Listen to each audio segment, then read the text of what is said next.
À la découverte de la francophonie est un voyage que nous allons réaliser ensemble.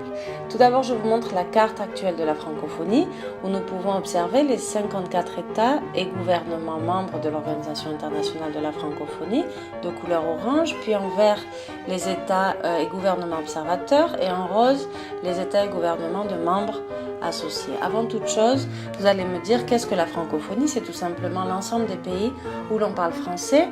Pourquoi? Bien parce que la France a colonisé elle aussi ces pays, comme tous les pays à l'époque. Tout d'abord, cette langue française qui vient donc du latin, elle est parlée par les Romains qui ont envahi le sud de la France au IIe siècle avant Jésus-Christ. À partir du XVIe siècle, les Français ont commencé, eux, à coloniser d'abord l'Amérique, l'Afrique, puis les Antilles. C'est au XIXe siècle qui est considéré l'âge d'or du colonialisme, où la France a possédé de vastes régions en Afrique, ainsi qu'en Asie du Sud-Est, et elle a aussi des îles dans l'océan Pacifique. Au XXe siècle, la décolonisation rend l'indépendance à certains pays, sauf quelques îles qui restent françaises et qui sont aujourd'hui appelées les DOM-TOM, départements et territoires d'outre-mer. En avançant un petit peu dans le travail, vous allez devoir m'écrire le nom de 5 continents, en français bien sûr, dire ensuite combien de francophones il y a sur chacun d'entre eux, en sachant qu'il existe en total 275 millions de francophones sur la planète, et trouver ensuite le top 5 des langues les plus parlées dans le monde et de les écrire.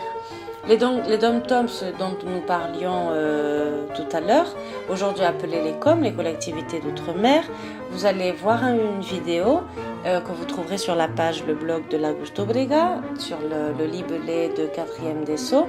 Et après avoir vu la vidéo, vous choisirez ensuite un de ces pays. Comme nous savons maintenant situer les pays francophones, bravo, nous allons donc commencer à voyager et pour ça, tu as besoin de mettre dans ta valise toutes les bonnes prépositions pour utiliser les pays. Je t'invite donc à lire la diapo et de rafraîchir ta mémoire. Une mise au point donc pour mettre en pratique ce que nous venons de voir.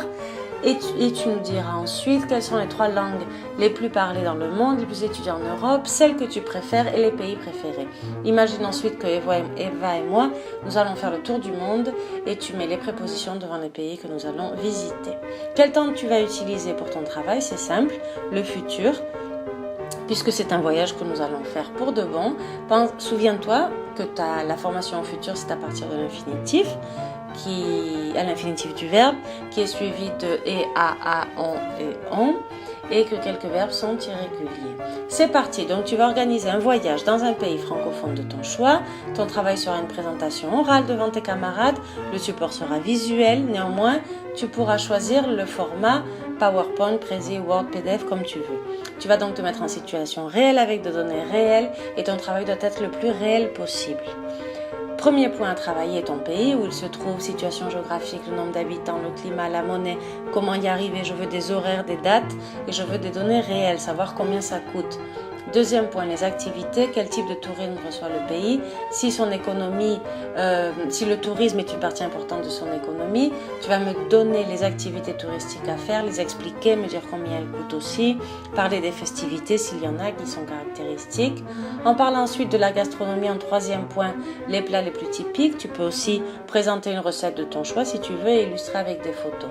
Le quatrième point sera consacré à la langue française, la place de la langue dans le pays, si elle est officielle ou co-officielle, si elle cohabite avec d'autres langues ou des dialectes, et si c'est une langue de l'enseignement.